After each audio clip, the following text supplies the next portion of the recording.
Bueno, comenzamos con el tutorial de MATLAB. MATLAB es un programa que sirve para manipular expresiones matemáticas mediante matrices y vectores. Por ejemplo, supóngase que nosotros tenemos la función y igual a seno de x. Entonces, por lo tanto, nosotros tenemos que crear un vector x al que le tenemos que sacar el seno. Entonces, x puede ser un vector, por ejemplo, de 11 elementos o de 21 elementos, de 0 hasta 20. Como el 0 cuenta, entonces un vector de 21 elementos, no de 20. En este tipo de vectores, bajo esta declaración, los elementos están espaciados en una unidad. Observemos. Todos los elementos del vector x van espaciados entre 1. Supongamos que nosotros no quisiéramos que fueran espaciados entre 1, sino entre 2. Entonces es muy sencillo. Copiamos de nuevo x igual a 0, 2 puntos, 2, 2 puntos 20. Eso significa que entre elemento y elemento hay dos unidades. ¿Cómo podemos verificar? 0, 2, 4, 6, 8, 10, 12, 14, 16, 18, 20. Entre mayor sea el número que va en la mitad, que se conoce como el tamaño de paso, pues entonces menor va a ser el tamaño del vector. Observemos que si hacemos que el tamaño de paso sea igual a 4, pues el tamaño del vector se reduce considerablemente. Ahora, si queremos una mejor resolución, por ejemplo, para poder ver gráficas mejor, con más detalle, entonces debemos de colocar como tamaño de paso un decimal. Ensayemos con 0.1. Observen que entre dato y dato hay una diferencia de 0.1.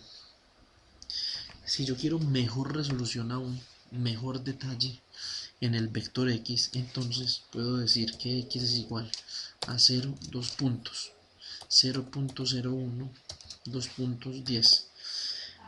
Esto solo significa que entre dato y dato del vector x hay una diferencia de 0.01.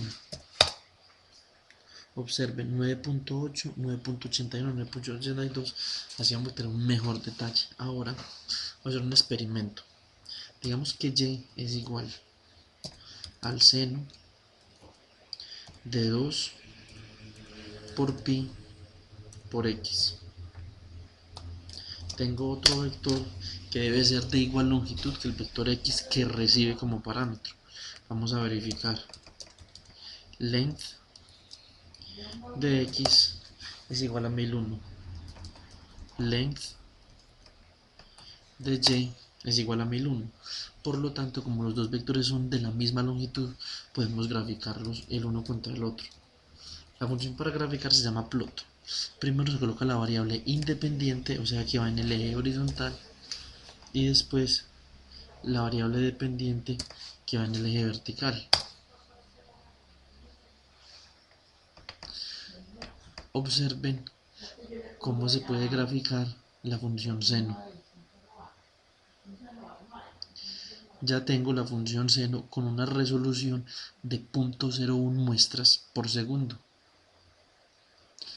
0.01 muestras por segundo es el tamaño de paso que le di yo al vector cuando lo definí.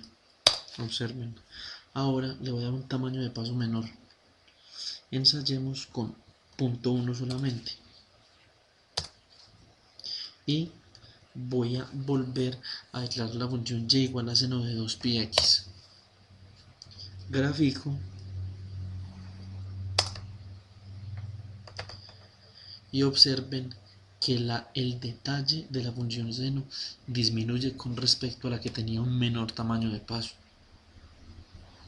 Lo voy a disminuir aún más. Definamos un tamaño de paso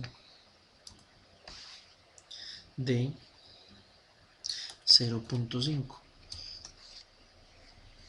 Eso significa que entre muestra y muestra del vector x hay 0.5 unidades. Si defino la función y de nuevo como seno de 2πx y grafico, observen la resolución. He perdido total detalle. Por lo tanto, Una resolución para graficar este tipo de función de punto 1 es una resolución aceptable de forma tal que no se pierda ningún tipo de detalle en la gráfica. Aceptable aunque las puntas, las amplitudes del seno quedan achatadas. ¿Por qué? Porque con punto 1 no se tiene tanto detalle como con punto 0,1. Vamos a empezar con un valor intermedio. Vamos a empezar con punto 0,5. ¿Qué tal con punto 0,5?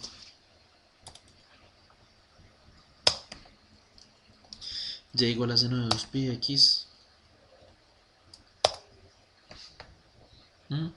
Se tiene una buena resolución, por lo menos esto ya parece un seno.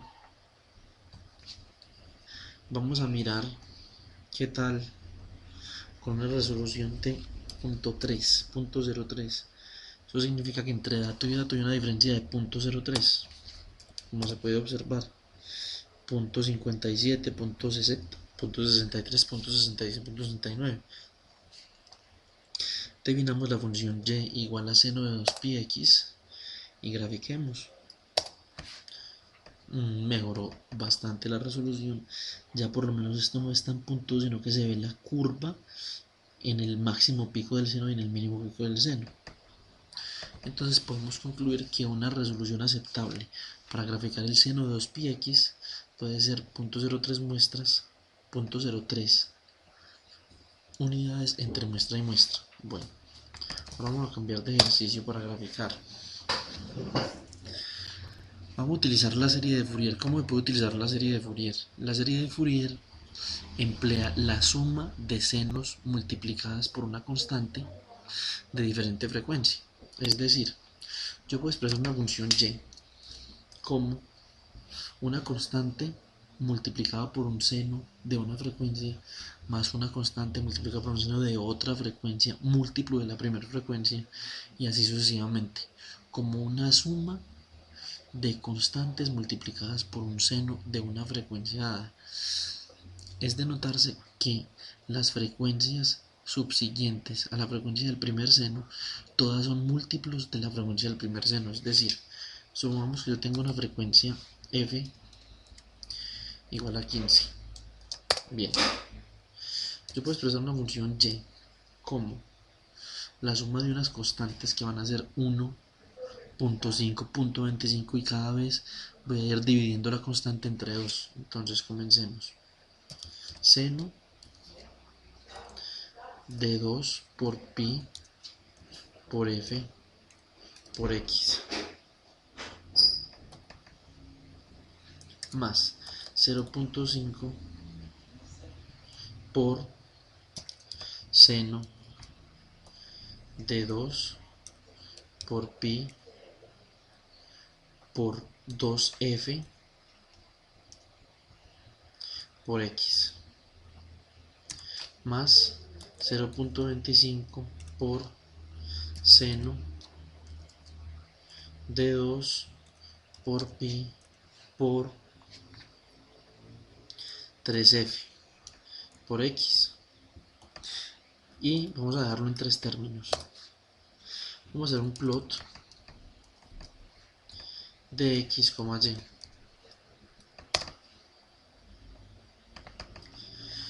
Acá ya el problema es distinto, no es un problema de resolución, sino que es un problema de tiempo de visualización. Observa que yo tengo un tiempo de visualización de 10 segundos y no alcanzo a visualizar bien la señal. Entonces, ¿qué podemos hacer? Vamos a visualizar simplemente un pequeño intervalo de los 10 segundos. ¿Cómo lo puedo hacer? Observen que la longitud del vector y es de 334. Voy a coger y voy a dividir la longitud del vector y entre 5.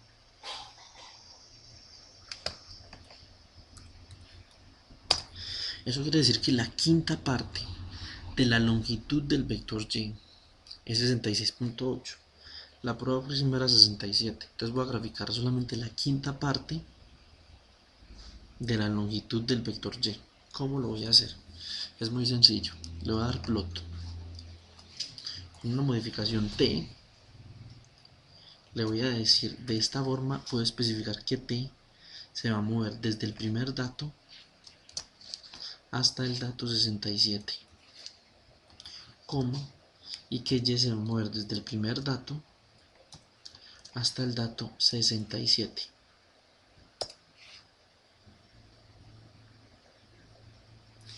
Me dice MATLAB que el índice que yo he pretendido ingresar excede las dimensiones de la matriz. Bueno, entonces vamos a analizar. Vamos a mirar t de 1. T de 1 es 0. Vamos a evaluar cuánto vale t de 2. O sea, el segundo índice del vector de tiempo. Vale 1. T de 3 vale 2. Bueno, realmente me he sabido equivocar, porque no era el vector t que quería graficar, sino el vector x. Me he confundido con la representación con el tiempo. Bueno, vamos a agregar el vector x de 1,67, ya no debe haber ningún problema. Observen. Sobre todo, acá la resolución no es muy buena. Entonces ya acá tenemos un problema de resolución, pero la visualización de la señal ya es la correcta. Entonces ya hemos solucionado un problema. Sabemos que visualizando 67 muestras de la señal podemos tener un buen periodo, una buena caracterización o una buena descripción de la señal. El problema acá ya es de resolución. Entonces vamos a corregir la resolución de x. Vamos a definir x nuevamente.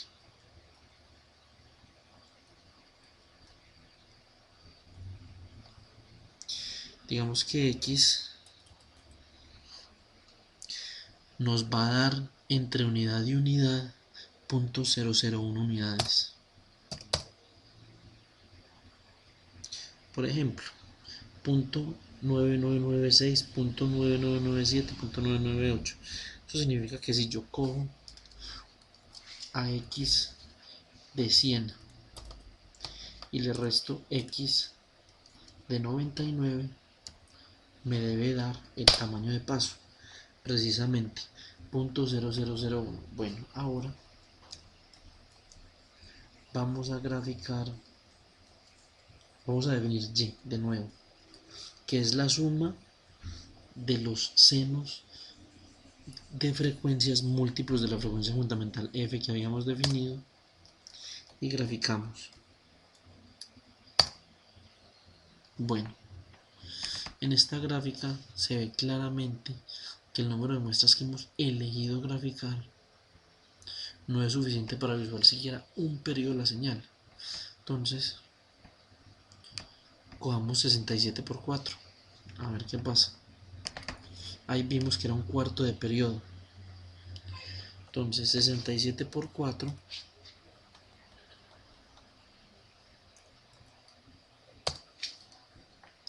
ya acá podemos ver parte de la señal y la podemos ver con una buena resolución. ¿Qué tal 67 por 8? Vamos a ver cómo nos da.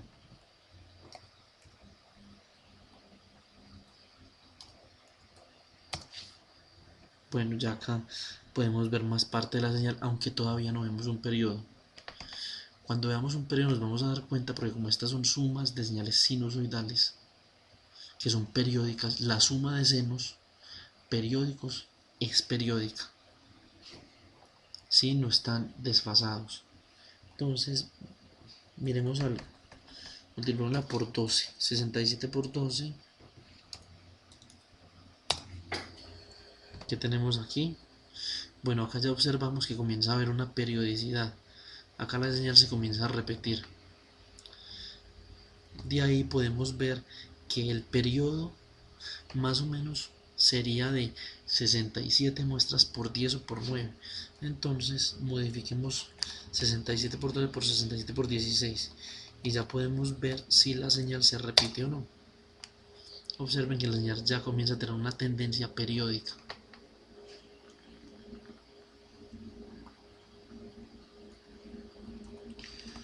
Vamos por 32. Por 32 se deberían demostrar 3 periodos y algo, o casi 4 periodos. Exactamente 3 periodos y algo. Observen la señal. Esta es la suma de tres senos. Senos de frecuencia F, frecuencia 2F y senos de frecuencia 3F. Ahora vamos a venir de nuevo a Y, pero con una variante. Le vamos a agregar un término más. Estos términos se conocen en ingeniería y en matemáticas como los términos armónicos. 0.125 por el seno de 2 por pi por f por, por 4 por f por x más 0.0625 por seno de 2 por pi por 5f por x.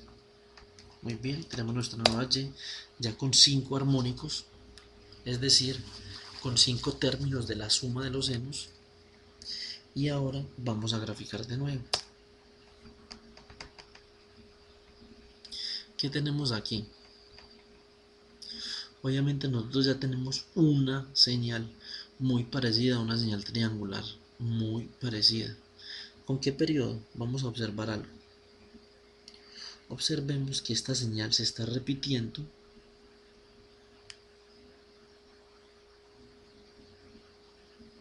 cada ¿cuántos segundos?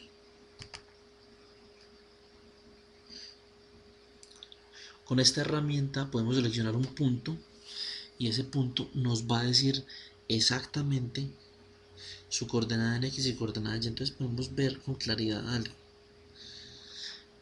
El semiperiodo de esta señal es aproximadamente de 0.06 y su periodo es aproximadamente de,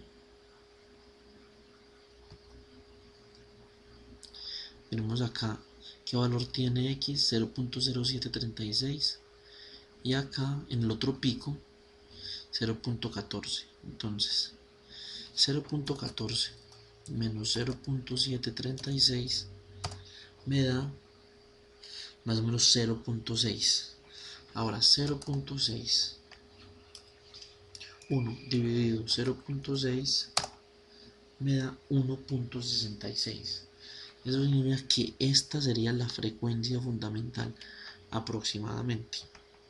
¿Qué variante tenemos nosotros? Nosotros tenemos la variante de que tenemos un tiempo de muestra de 0.0001. Entonces realmente el periodo no es 0.6, sino que el periodo va a ser 0.6 por 0.001. Tenemos 0.6 por 0.001 igual y 1 sobre ans. Vamos a tener esta frecuencia. Ok. Con esto vamos a llegar a otro resultado. Vamos a agregar un valor armónico más. O no, agreguemos dos. Muy sencillo. Acá, para no tener que hacer la división por fuera, simplemente hacemos 0.625 dividido 2 por el seno de 2 por pi por f por 6f por x. Bueno, acá me sobra una f.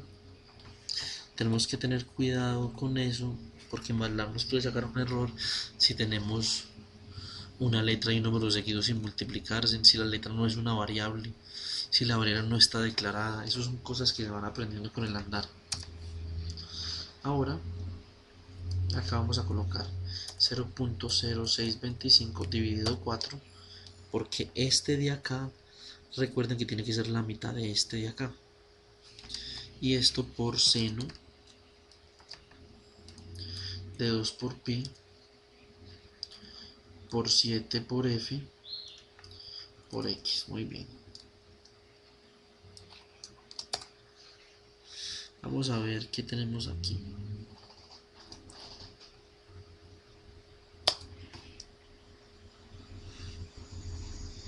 Bueno, observen que a medida que yo voy aumentando el nivel de armónicos, o sea, el nivel de términos de esta suma y,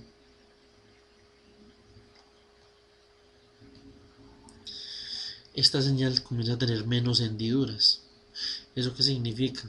Que cuando yo tenga infinitos armónicos, o sea, infinitos sumandos en la función y, esta señal va a tender a parecerse a una señal triangular. Observen, esto tiene tendencia a parecer una señal triangular. Pero bueno, ¿pero por qué? Bueno, porque la serie de Fourier establece que cualquier función f de t se puede expresar como la suma de infinitos senos y cosenos multiplicados por unos coeficientes que los llamamos coeficientes de Fourier.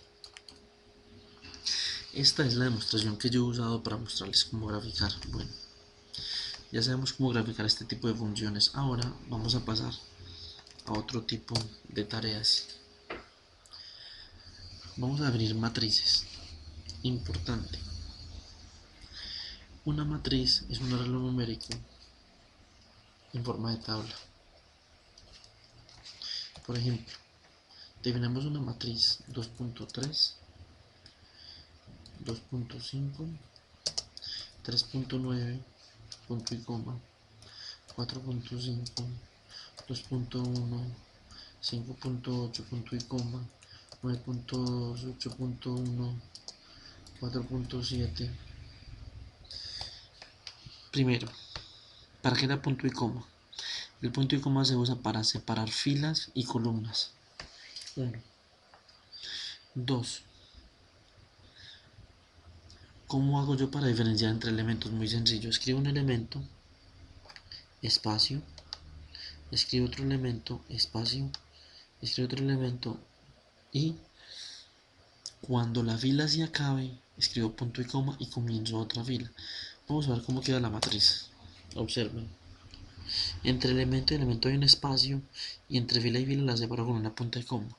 Entonces ya tengo mi matriz 3×3 que llamé M. Acá, bueno, quiero hacer una aclaración importante.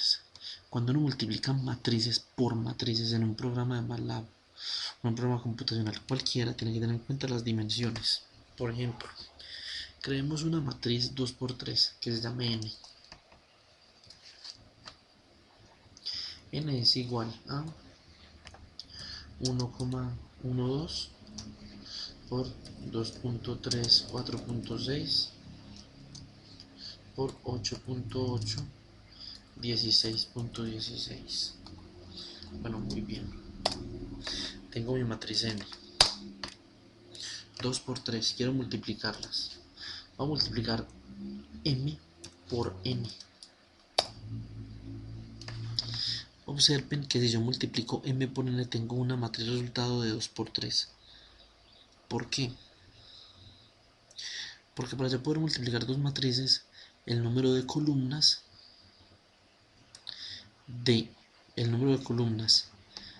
la primera matriz tiene que ser igual al número de filas de la segunda matriz. Bueno, ¿y eso por qué? Bueno, porque la multiplicación es cruzada. Es este 2.3 por este 1 más 4.5 por 2.3 más 2.5 por este 2.3 más 3.9 por 8.8. Por ejemplo, ¿qué hubiera pasado si yo hubiera decidido multiplicar N por M? Me dice error using times, M times. ¿Por qué? Porque las dimensiones no cuadran. Observen que el número de filas de N es 3. Perdón, el número de columnas. Y el número de filas de M es 3. Entonces 2 y 3 no coinciden, por lo tanto estas matrices así no se pueden multiplicar. Siempre se podrán multiplicar matrices sin importar el orden, solo si son cuadradas, las dos y de la misma dimensión. Bueno, Ya sabemos definir matrices. Ahora vamos a pasar un poco más allá. Vamos a mirar cómo construir programas en MATLAB.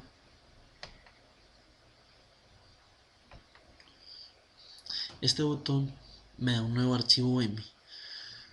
¿Qué son los tipos de archivos? Nosotros en MATLAB podemos trabajar en la ventana de trabajo que se llama Command Window. La limpiamos y nuestras variables se van almacenando en una ventana que se llama el Workspace. ¿Qué variables hemos creado? Hemos creado matrices M, N. Todos los resultados que nos almacenan en una variable quedan en la variable ANS. Tenemos una frecuencia F, un tiempo. Tenemos varias variables. Bueno, cuando ya no las necesitemos y queremos limpiar este espacio de trabajo, le damos clear y la variable, por ejemplo, le podemos dar clear M y esta variable tiene que desaparecer. Observemos. ¿Sí? Ahora, si yo quiero desaparecer varias variables, las quiero limpiar, para clear N y ANS. Se desaparecieron las dos. Y si yo quiero limpiarlo todo, simplemente le doy clear all. Y ya no tengo ninguna variable almacenada en el espacio de trabajo. Bueno, esto es la ventana de comandos. Se usa para probar funciones o comandos ejecutados paso a paso. Si se quiere ejecutar todo la ventana de comandos o todo un conjunto de instrucciones que solucionen un problema específico, pues entonces lo podemos hacer en el editor. El editor puede generar diferentes tipos de archivos, entre ellos el archivo .m. Los archivos .m pueden ser un script, que significa que simplemente tiene comandos de MATLAB y funciones, o puede ser una función. Primero vamos a comenzar con el archivo tipo script. Es un script de MATLAB. Cuando yo hable de script, significa que no tiene valores de entrada, no le entra ningún parámetro. Vamos a hacer algo. Bueno, observemos. Tenemos, veamos, un problemilla. Listo. Vamos a trabajar con algo de control. Supongamos que tenemos una matriz dada por la siguiente ecuación. Busquemos en documentos, vamos a buscar un archivo que va a permitir hacer algunas manipulaciones. Un proyecto que hay por acá. Veamos. El archivo master. Tenemos un proyecto de control de temperatura. Bueno, tenemos estas matrices. Entonces, yo tengo una función de transferencia que es tau s sobre tau sub s y está dada mediante este polinomio característico y el polinomio de los ceros. Entonces vamos a copiar. ¿Cómo se hacen comentarios en el código? Con el signo de porcentaje, entonces colocamos. Este es un script que sirve para analizar un sistema de reacción agitado no isotérmico. Bueno, muy bien. Ya hicimos el comentario de lo que vamos a hacer en el código, en el script, porque es importante por si alguna persona quiere revisarlo, lo va a correr o lo va a usar, puede saber qué es lo que hace. Listo. O si de pronto se va a volver a usar después y uno no se acuerda qué es lo que hacía, si uno lo comenta, va a poder recordar más fácil y va a saber cada línea qué funcionalidad tiene dentro del programa. Bueno, observemos, tenemos una función de transferencia. ¿Cómo vamos a copiar este tipo de funciones? Entonces, como esto es un polinomio de S, de la variable S, o sea que un polinomio de Laplace, Entonces lo voy a introducir como un vector. Voy a crear un vector donde el valor 0.03930 que acompaña a la S va a ir de primero y el valor independiente, que es 0.01903, va a ir de segundo. Siempre el primer valor en el vector es el que acompaña a la variable S que tiene mayor exponente. En este caso sería un vector 1, 1.38, 0.386 y 0.3806. Bueno,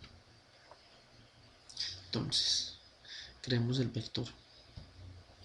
El vector B, que lo voy a tratar como el vector de los ceros, es igual a 0.03930. Voy a crear un vector entre corchetes, 0.3930 espacio 0.01903 punto y coma, vector A.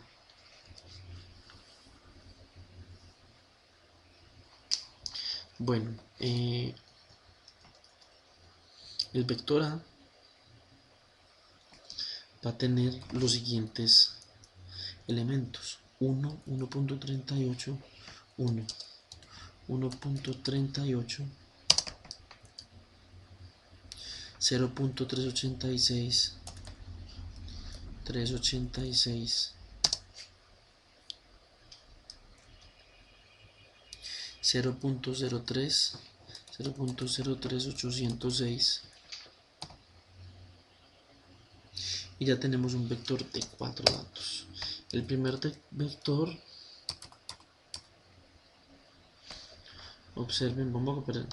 Cuando yo quiero ir ejecutando el script paso a paso para ver qué resultados voy obteniendo, pues lo copio en la ventana de comandos, como estoy haciendo acá. Observen, B es este vector, A es este vector,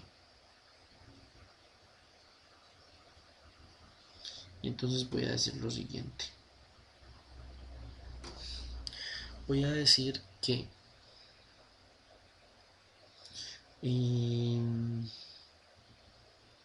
a ver, ¿qué puedo yo hacer con este sistema antes de proseguir? Este sistema es un sistema que me relaciona tau, gamma ds con gamma sub s. ¿Quién es quién? Bueno, entonces en un sistema de control de reacción térmica no agitada se tienen los siguientes parámetros. Observen. Bueno, aclaré que los sistemas de reacción química no isotérmicos, isobáricos, son de orden 3.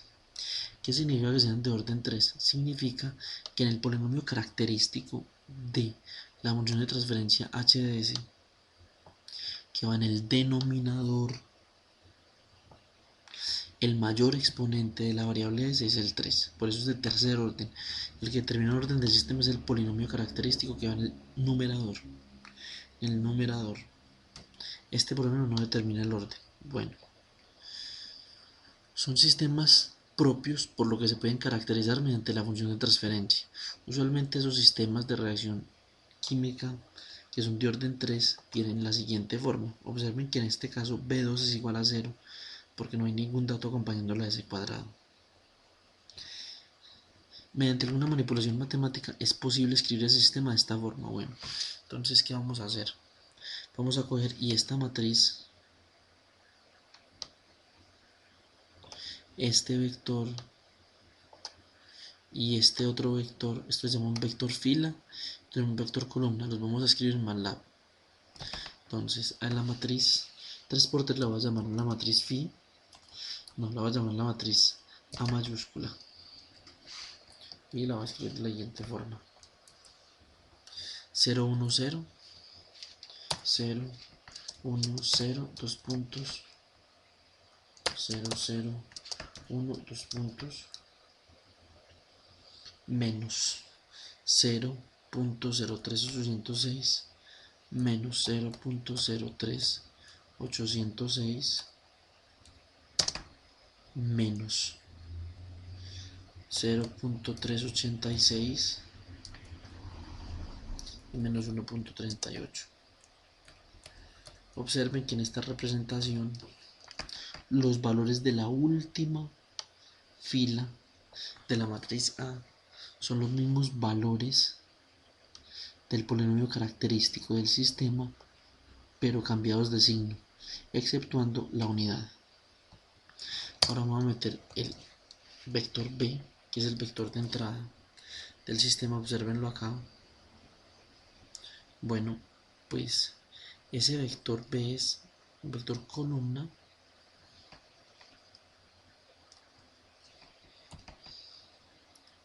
que es 0, 0, 1. Y como es columna, entonces vamos a transponerlo. La traspuesta en MATLAB se calcula usando una comilla simple sobre el vector. Ya este vector es un vector traspuesto, o sea, vector columna. Ahora el vector C es un vector fila, que lo vamos a definir mediante la siguiente expresión: 0.0193. 0.0193.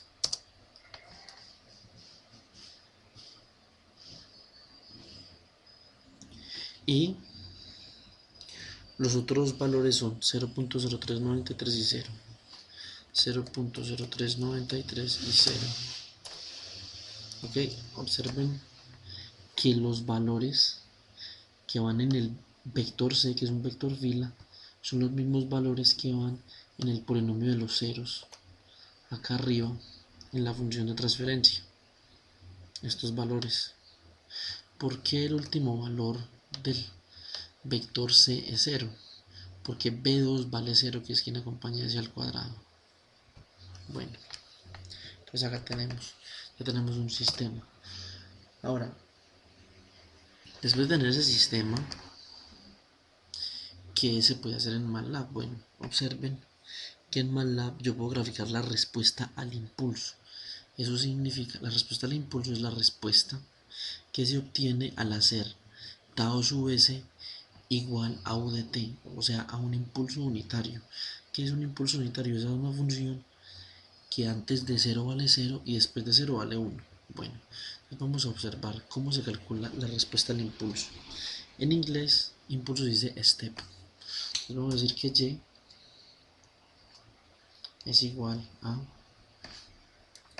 step de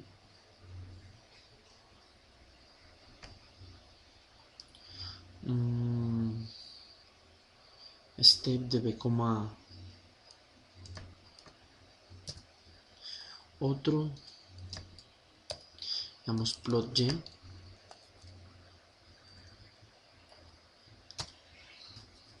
No siempre se necesita colocar acá una variable, la variable independiente, por ejemplo t contra y. En este caso MATLAB supone que es un vector de la misma longitud de y que va espaciado por la unidad, o sea que el tamaño de paso es de 1. ¿Y qué otra cosa podemos hacer en este código con ese sistema químico? Pues podemos hallar la representación de bode como bode de B, A. Ahora, ya estamos listos. Este es nuestro primer script, nuestro primer código. Bueno, pues entonces vamos a grabarlo acá.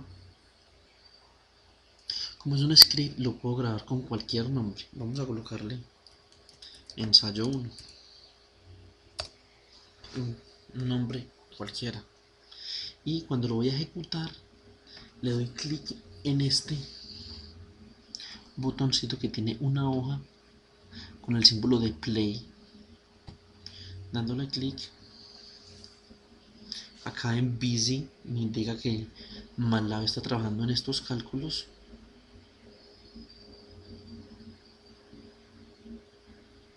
Mientras tanto, vamos a terminar de revisar este problema. Acá está la respuesta al impulso, perdón, la respuesta al escalón. Estos son los datos que me da el sistema. Bueno, ya aquí hemos obtenido algo.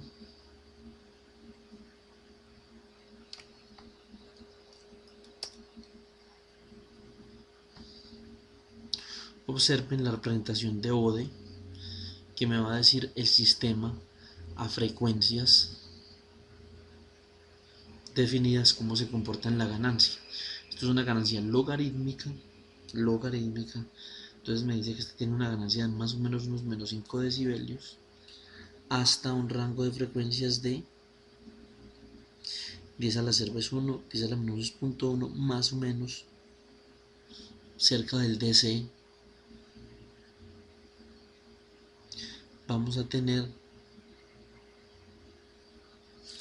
una ganancia de menos 5 decibelios en magnitud, y en fase va a haber un cambio abrupto alrededor de más o menos 2 raíz de 5. Bueno, este es algo que se puede hacer con ese tipo de variables en MATLAB. Bueno, ahora vamos a trascender un poco más. Vamos a borrar esto. Vamos a borrar esto. Acá le vamos a dar figure, porque si no le doy figure es un comando que utiliza para crear una nueva figura dentro del programa. Si no le doy figure, entonces él grafica step en una ventana y después me va a graficar el bode sobre esa misma ventana, entonces el bode va a borrar el step. Por eso se coloca figure. Entonces precisamente vamos a hacer ese cálculo en este momento. Observen que ahora sí aparecieron las dos figuras. Entonces tengo un step, que es la respuesta al escalón. Observen que el sistema, este es el escalón, en 0 sube, está un valor constante, y observen que la respuesta al escalón siempre tiene un tiempo de retardo que se llama tiempo transitorio antes de que la respuesta alcance el valor del escalón. Observen este tiempo. Este tiempo, que acá es más o menos de unos 23, 22, entre 22 y 24 segundos, se conoce como el tiempo transitorio o el tiempo de subida. ¿Ok? Bueno, y este es el mismo diagrama de Bode que estábamos viendo anteriormente. Vamos a cerrar. Entonces ya sabemos crear un script. Bueno, algo interesante. Aquí, estos son los datos de un problema aquí de biomecánica. Bueno, entonces observen una cosa, con estos datos podemos hacer no un script, sino ya un programa. Ese es nuestro próximo reto.